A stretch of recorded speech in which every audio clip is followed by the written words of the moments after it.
Setelah provokasi PKI yang berujung teror terhadap Syekh Maksum Rambe dan beberapa kiai lainnya, tapi akhirnya gagal. Akhirnya PKI melancarkan aksinya kembali dengan memerintahkan agar masyarakat membuat lubang persembunyian, sebab pasukan Sombolon akan melakukan serangan kembali. Seruan itu bahkan diperkuat oleh pamong desa setempat, sehingga orang NU pun disuruh membuat lubang perlindungan. Padahal lubang tersebut hendak digunakan untuk mengubur orang-orang Islam yang akan dibantai saat pemberontakan nanti. Setelah itu, PKI membuat teror membunyikan sirine yang seolah-olah serangan gerombolan Simbolon telah datang, sehingga membuat warga tidak tenang. Saat itu Sopsi, Gerwani, dan pemuda rakyat selalu unjuk kekuatan dengan karnaval keliling desa dengan membawa senjata. Dalam posisi kuat seperti itu, PKI mulai menggunakan kekuatannya untuk merebut tanah yang ada. Di Sumatera Utara, persoalan pertahanan memang sangat rawan selain luasnya wilayah. Maka sebagian besar tanah adalah milik Kesultanan Delhi, sementara lainnya adalah milik negara. Tetapi karena tidak pernah diatur dan dikelola, maka menjadi tanah tidak bertuan. Karena itu menjadi ajang rebutan PKI. Tanah sultan dan tanah negara serta beberapa perkebunan peninggalan perusahaan Belanda itu banyak yang dikapling BTI dan pemuda rakyat untuk dibagikan kepada rakyat. Rakyat yang menerima pembagian itu didaftar dan langsung dijadikan anggota PKI tanpa sepengetahuan mereka sendiri.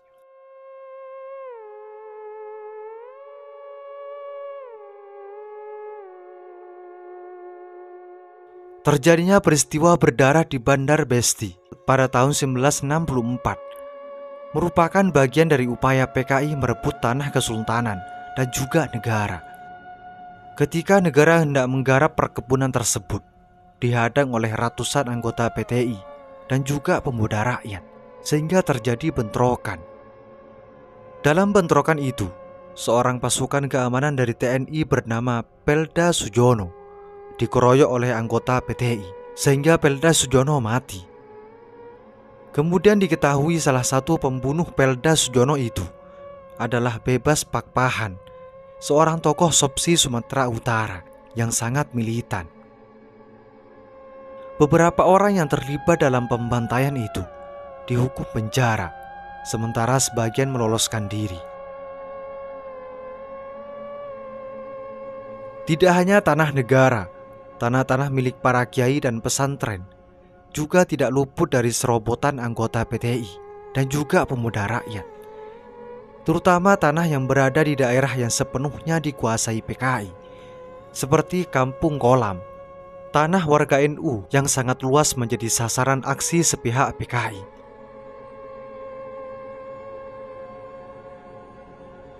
Seorang kiai di Marga Batu memiliki tanah seluas 2 hektar tiba-tiba dikuasai PKI, tetapi tidak bisa berbuat banyak karena Ansor dan NU di kawasan itu lemah. Akhirnya tanah tersebut betul-betul hilang sampai sekarang dikuasai oleh PKI. PKI merasa kuat karena didukung oleh aparat pemerintah dan TNI setempat.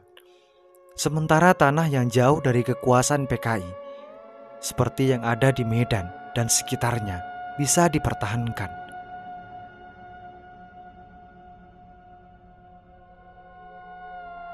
Sejauh ini, dalam menghadapi provokasi dan teror PKI, kalangan NU dan kelompok Islam serta kelompok non-PKI lainnya lebih banyak menahan diri, tidak melakukan serangan balik. Sebagaimana yang terjadi di Jawa, berbagai serangan dihadapi dengan kewaspadaan dan hanya membela diri seperlunya. Kalau ada peristiwa provokasi dan teror yang bersifat kriminal dilaporkan pada aparat setempat.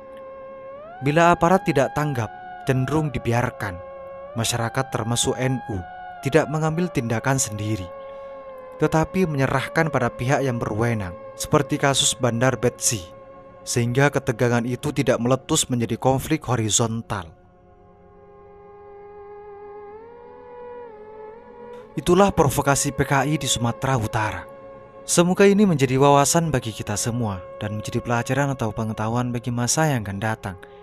Semoga informasi ini bermanfaat. Assalamualaikum warahmatullahi wabarakatuh.